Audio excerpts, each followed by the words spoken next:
नमस्कार। आज की इस खास चर्चा में आपका स्वागत है। चलिए सीधे मुद्दे पर आते हैं। हम बात करने वाले हैं 13 मई 2026 की। बाहर से देखने पर यह एक बिल्कुल आम सा बुधवार लग सकता है, लेकिन जरा सोचिए, भारत जैसे विशाल और विविधता से भरे देश में एक आम दिन पर भी आखिर किस पैमाने पर गतिविधियां हो रही होती हैं। इंडिया इन 24 घंटे, मई 13, 2026। ये सिर्फ एक तारीख नहीं है, ये तो मानो पूरे देश की धड़कन है। एक ही वक्त पर अलग अलग कोनों में इतनी सारी दिलचस्प चीजें हो रही हैं कि कोई भी हैरान रह जाए। अब शुरुआत करते हैं एक बेहद चौंकाने वाले आंकड़े से। 40 लाख। जी हां, बिल्कुल सही सुना।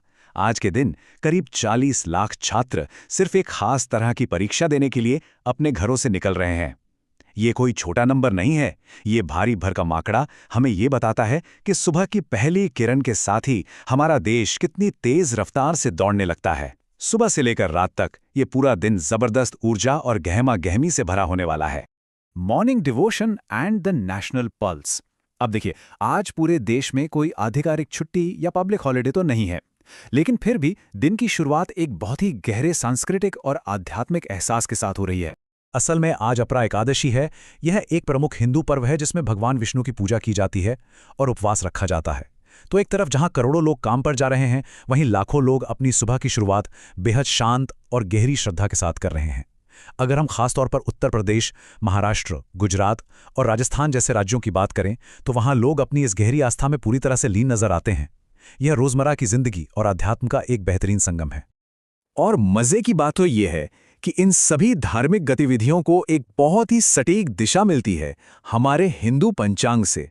पंचांग कैलेंडर के अनुसार आज देश भर में कृष्ण पक्ष एकादशी और उत्तर भाद्रपद नक्षत्र का पालन किया जा रहा है। सबसे रोचक चीज जो यहां देखने को मिलती है वो ये है कि शुभ मुहूर्त और राहु काल की टाइमिंग बाकायदा राष्ट्रीय स्तर पर बताई जाती है। मतलब पूरा का पूरा देश एक ही आध्यात्मिक घड़ी के साथ चल रहा है ना कमाल की बात। खैर, जहां एक तरफ पूजा पाठ का माहौल है, वहीं दूसरी तरफ कुछ और भी चल रहा है।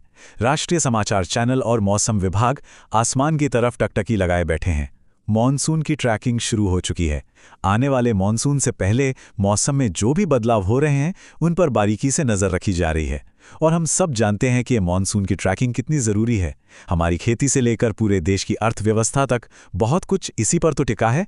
Academic hurdles and business moves. तो सुबह की इस आध्यात्मिक शांति से थोड़ा आगे बढ़ते हैं और दिन के उस हिस्से में चलते हैं जहां भागदौड़ अपने चरम पर होती है।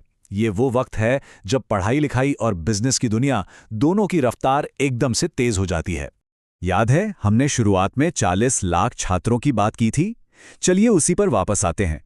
आज तेलंगाना में इंटरमीडिएट सप्लीमेंट्री परीक्षाएं यानी IPSE शुरू हो रही हैं। फर्स्ट ईयर और सेकेंड ईयर दोनों ही स्तर के छात्र इन परीक्षाओं में बैठ रहे हैं। अब खुद ही सोचिए, पूरे राज्य में एक ही समय पर इतने बड़े पैमाने पर परीक्षा आयोजित करना और लाखों छात्रों के भविष्य की रूपरेखा तैयार करना अपने आप में कितना बड़ा और चुनौतीपूर्ण काम है।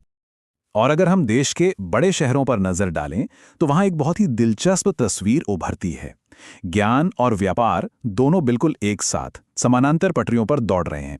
एक तरफ जहां नई दिल्ली में ICMPIE जैसे बड़े एकेडमिक और इंजीनियरिंग सम्मेलन चल रहे हैं, तो वहीं ठीक उसी वक्त दिल्ली, मुंबई, बेंगलुरु और हैदराबाद जैसे शहरों में बिजनेस और ट्रेड नेटवर्किंग के बड़े बड़े इवेंट्स हो रहे हैं।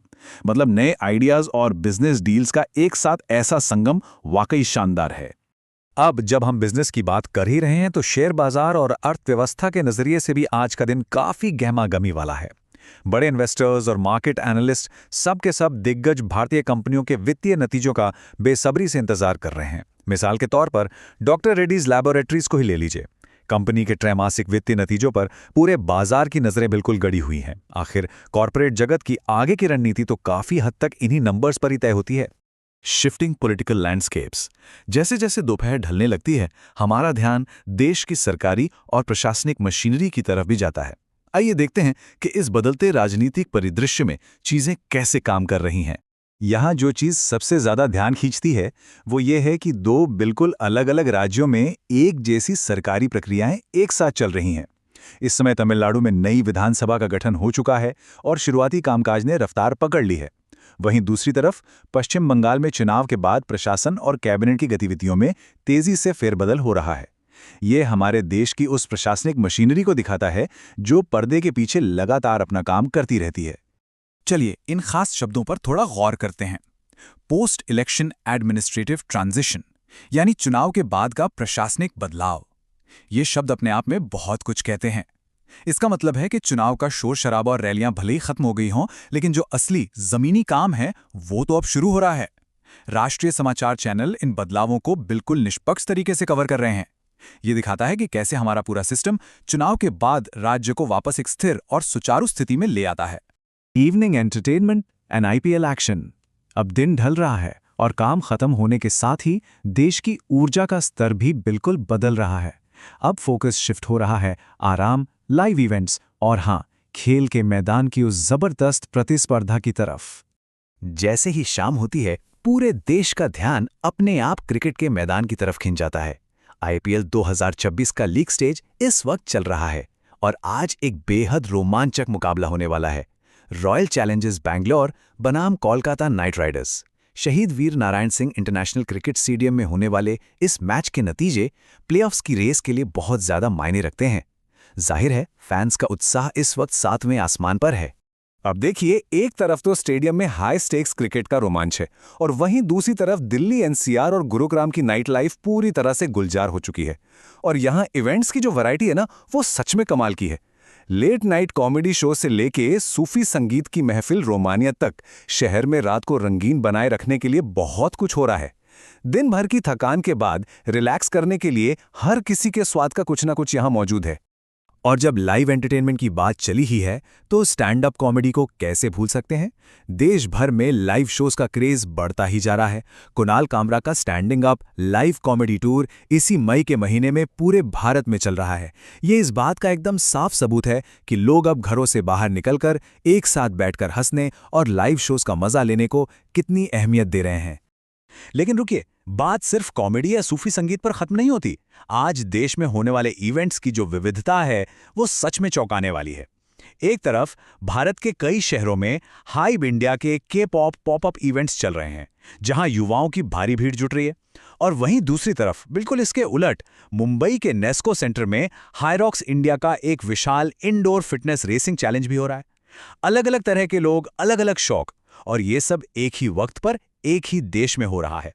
लेकिन इन सब चमक दमक वाले और शोरगुल भरे आयोजनों के ठीक पीछे एक बहुत ही खामोश लेकिन लगातार चलने वाली मेहनत भी हो रही है। भारत का 2026 का पूरा खेल कैलेंडर बिना किसी शोर शराबे के अपना काम कर रहा है। मैदानों में एथलेटिक्स की कड़ी तैयारियां और अंतर्राष्ट्रीय क्वालिफिकेशन के इवेंट्स पूरे जोरों पर हैं। ये वो पसीना है जो भविष्य के मेडल्स और सफलताओं की नींव रख रहा है, जो कैमरे की चकाचौंध से तो दूर है, लेकिन सबसे ज्यादा जरूरी है। तो अब इस पूरी चर्चा के बाद हमारे सामने एक बहुत ही दिलचस्प और सोचने वाला सवाल आकर खड़ा हो जाता है। आखिर एक देश एक बिल्कुल आम से बुधवार के दिन इतना बड़ा और सटीक संतुलन बनाता कैसे है? सोचिए जरा, एक तरफ लाखों लोग शांत भाव से उपवास कर रहे हैं, दूसरी तरफ लाखों बच्चे एक साथ परीक्षा दे रहे हैं, कहीं बड़े राजनीतिक बदलाव हो रहे हैं, तो कहीं आईपीएल स्टेडियम में दर्शकों का शोर गूंज रहा है। ये सब हमें ये सोचने पर मजबूर कर देता है कि भारत नाम का ये इंजन असल में कितना जटिल, कितना जीवंत और कितना अद्भुत है। हमारी आज की ये जानकारी और समझने की यात्रा यहीं खत्म होती है, लेकिन ये सवाल आपके सोचने के लिए जरूर छोड़ जाते हैं।